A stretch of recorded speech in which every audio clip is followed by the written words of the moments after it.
Hello everyone, Alex here, and today I'm going to tell you how we spent 3 days in Hanoi, Vietnam. I've already made a video going over the big picture information that I used to plan a 10-day trip to Vietnam, and I will post that in the description. In this video, I'll go over how we got there, where we stayed, what we did, and what we bought. I'll put our affiliate links as well as some other blogs and resources I used to plan our trip in the description. At the end of the video, I'll share all of my Google Pins that I had saved from my research for you to screen grab.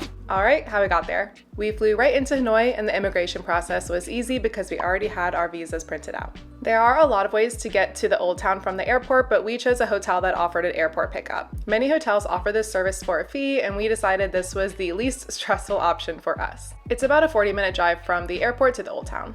A quick side note here about haggling and tipping. It's super normal to haggle down prices in Vietnam, but it is also very normal and expected to tip people who provide you a service. Remember, your dollar is a vote. If you want to create positive impact with your tourism, one of the best things you can do for the economy is put money directly into the hands of locals. So be sure to tip. All right, moving on to where we stayed. I wanted to stay in the Old Quarter, and the hotel that I chose was the La Palm Premier Hotel Resort and Spa. It is locally owned and operated, and all the staff were extremely helpful and friendly. They hooked me up with a SIM card when we got there, they gave us all these restaurant recommendations, and they even walked us to the best ATM. The breakfast was super good, and we only paid around $130 for 3 nights there. I would highly recommend it. Moving on to everything we did in 3 days. Our first order of business was getting a banh mi, or the best sandwich ever known to man.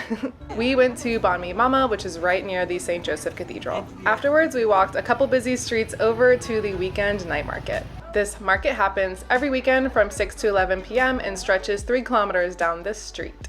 There were some food vendors off to the sides, but the market is mostly clothing and bags. There's a lot of brands represented, and you'll definitely have a lot of fun looking at all the options. I actually got this scarf that was advertised as 100% silk, but then I saw it a little bit later and the tag says made in China 100% polyester, but it was like $3, so we'll let it slide. Before we left the market, of course we could not pass up some gimmicky street food.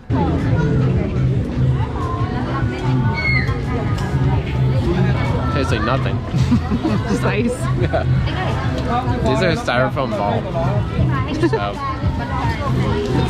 Hence the chocolate syrup, I guess, but you know, yeah, it's a novelty. We walked a short distance to what is known as the Beer Street. There are so many restaurants and bars lined up on this street, and they all have tables and chairs pushing right into the road. We sat down and chose one that spoke to us, had a couple drinks and some late night snacks, and then we wandered a little bit more down the street and found a place with beer towers that was also playing a European soccer game. Beer Street actually shuts down around midnight, so we found ourselves being responsible and back in the hotel by 1 a.m. The next morning we had breakfast, did a little bit of work. Will actually planned our day, so let's see what he had on the docket. We are headed now to the Maison Centrale, which is also known as the Hoa Lo Prison, to Americans and Westerners often known as the Hanoi Hilton. So it was a prison camp for Americans in the Vietnam War. Really interesting, kind of solemn piece of history. It's crazy that we're here 60, 70 years later to see it and able to travel here. So big day ahead. Let's go check it out. The prison's audio tour was very well done.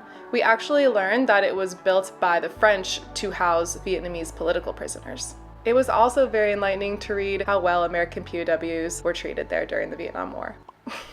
Anyways though, it is a very heavy topic, and so we needed a little pick-me-up. After stopping for some pho, we made our way to the very Instagrammy train street. We chose the one that's labeled Hanoi Train Street on Google Maps, or I think it is also known as the Chin Chin Train Street. As we were walking there, a teenager kind of found us on the street, and he was like, "Are we going to the train street?" And we're like, "Yeah, we're trying to." And he was like, "Follow me." So he took us to his family's cafe, I'm assuming, and we sat down and ordered a drink to wait for the train. The train schedule online seems a little bit confusing, and it's different for weekends and weekdays. We got there a little bit after 3 on a weekday, and the train came by at 3:15. This is definitely a really cool experience. We've never done anything like this before, and they do take safety very seriously. So if you go, make sure to listen to the guys with the whistles, because they will yell at you.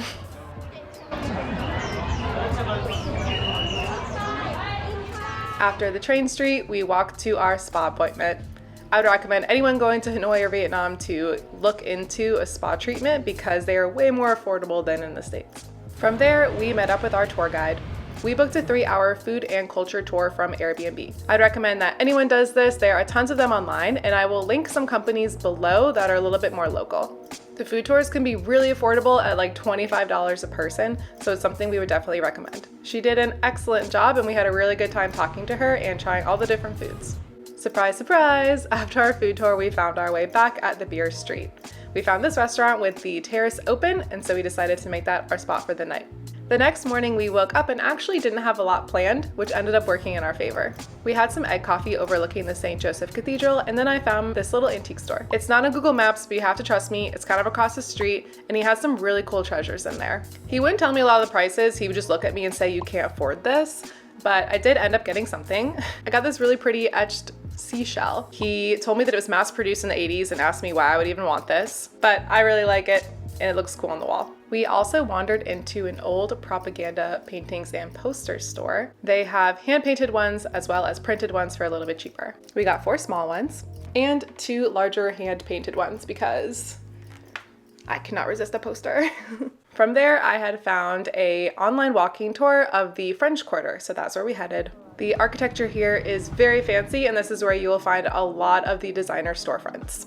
While we were there, we actually ran into a really nice guy from California, and he said that he was on his way to a free walking tour hosted by Guru Walks. He invited us to join him, and so that's what we ended up doing for the afternoon. The tour was wonderful. We think that he did a really great job. He took us to this famous small temple in the middle of the lake. There is a small entrance fee, but I think that it is definitely worth it to walk around a little bit. After some more egg coffee at a famous little cafe, he brought us to the Heritage House. Now a museum, the house was built in the late 19th century and is one of the best preserved older houses in the city. Our guide was great. He walked us all around town. We went through this gate that is called this on Google Maps. That was really nice. And then he brought us through an outdoor market. There was so much to look at. It was bustling. We wish we could have spent more time there. The tour ended here at this indoor market. This market is filled to the brim with clothing, bags, souvenirs, accessories, everything. Unfortunately, most of these stands close at 5, so we didn't get a chance to do a lot of shopping. After the tour, we found some banh mi because I literally can't get enough of it. And then we really just wandered around enjoying our last night in Hanoi. We did some shopping, we got some more food. We found these amazing donors at this vendor. It's not on Google Maps, but when we saw it, it was sitting outside of this restaurant. And if you happen to be in the area, see if there's a donor stand because they're life-changing. We went to bed fairly early because we were getting picked up in the morning to go on our cruise to Ha Long Bay, which will be the next video I edit. As promised, here's a list of all of our favorite spots, along with some others I marked during my research. I hope this helps you plan your trip to Hanoi. I'll leave links to all of our Vietnam videos as I edit them down below. Until then, thank you so much for watching and happy planning. I'll see you in the next one.